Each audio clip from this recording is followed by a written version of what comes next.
Hi and welcome to today's update. Now, with a bit of market volatility, trouble in Ukraine, a lot of investors naturally start to get a bit worried. And what we come back to is our investment process. And our investment process is driven by what's the right thing for clients, to give them certainty, reliability, and to not have to worry about markets. So when I joined this industry over 20 years ago, I was very fortunate to come across this investment approach, and it just appealed to me. I came from chartered accounting. I didn't come from the traditional sort of banking and insurance sector.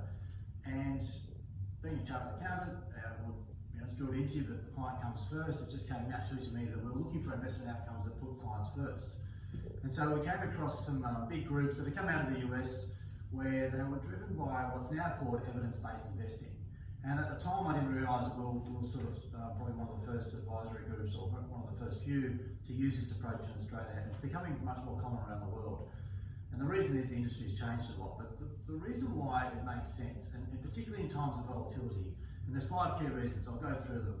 The first one is that it's grounded on academic research and data. So there's decades and decades of data and academic papers to show that this simply works and gives clients the best possible outcomes when they're investing, against all the other approaches like stock picking or trying to chase star managers. It just works. There's data to back it up.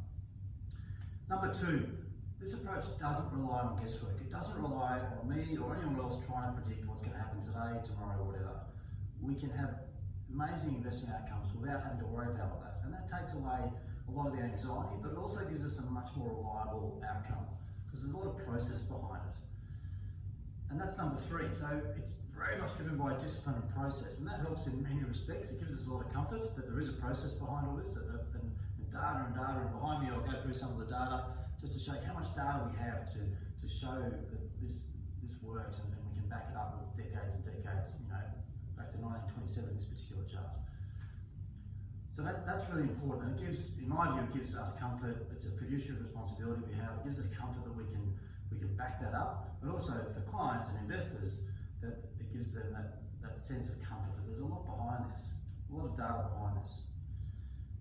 Number 4 is that the results can be back tested. We can back test portfolio outcomes. Again, this chart goes back to 1927, but most of our portfolios we can go back 20, 30 years at least. Now, there's not many fund managers, investment advisors, stockbrokers who can give you that data. Actually, very, very few. And if they do, it's sort of simulated, we picked this stock, we picked that stock, and they show you the winners.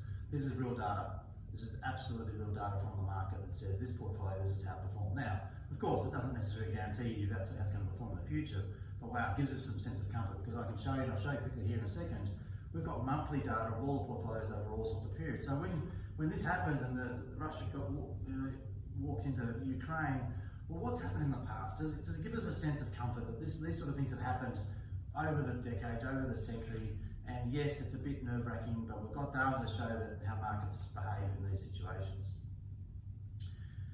Number 5, this approach also reduces risk. Now that's what we're about. We're wanting to maximise your return, of course, but we want to reduce risk where we can, where it's quantified, where we can reduce risk. So that's really important. We want everyone to get to their goals and outcomes as reliably as possible, but we want to do it where we can reduce risk and we can calculate how we can reduce that risk. It also helps us avoid mistakes.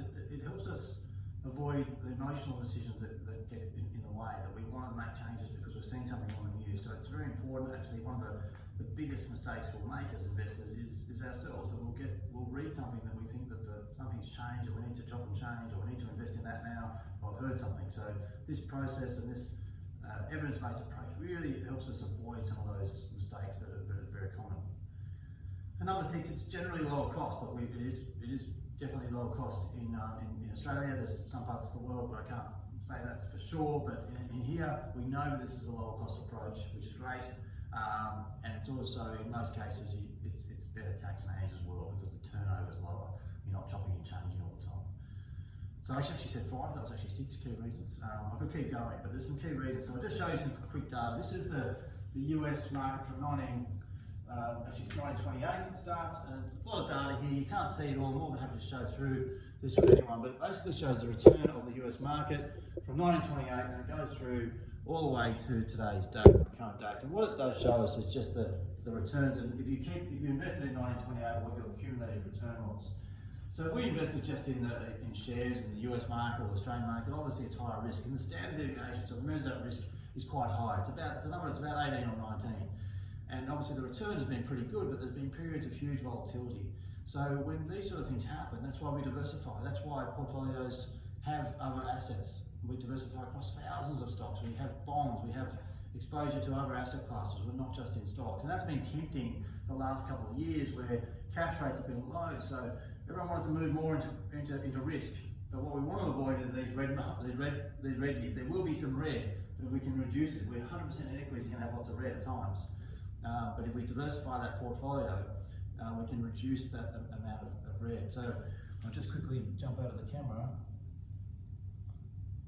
Pull this up. Sorry, I'm back. Here. So again, this one's a bit hard to see on the screen, but the point is, this is monthly data. This is the monthly returns of portfolios we run. And again, the numbers are a bit fine, but I can share this. Not the best on the camera. But basically, we've got data to show what's happening every month. So I can go back and say, how did your portfolio go in 2008, in year 2000? Year 2000 was pretty tough as well. 2001, Twin Towers, COVID. Right now, what's going on? And therefore, what happened? What's likely to happen going forward? Now, every event is slightly different, but markets have always managed to come out of any volatility quite well. The other thing is, the more diverse we are, the better you are in a time like this. So if you're 100% in stocks and you've got 5 stocks, maybe you're in trouble right now. If you've got 100 stocks, you're a bit better. If you've got 5,000 stocks, you're better. If you've got stocks and then you've got bonds, you're better. Now, even though people have been saying bonds might be a bad time for bonds, this is when they work, when markets are a bit volatile, and that's why we have diverse portfolios. So today, I hope that's been helpful. Key reasons of why we have this evidence-based approach. We're very proud that we've stuck to that over the years. It's been tempting to use the Magellans of the world, of course it has, but we haven't, because we don't see that it gives clients the best possible outcome over time, and that's been proven time and time again. And now we've got so much data that we can just back test all this, give you comfort that this does work, and we're constantly researching this. We spend hours and hours researching all this to make sure that the outcome is best for you. So it's an evidence-based approach. If you've got any questions, want some of this data, we can share it with you. Thanks for listening in.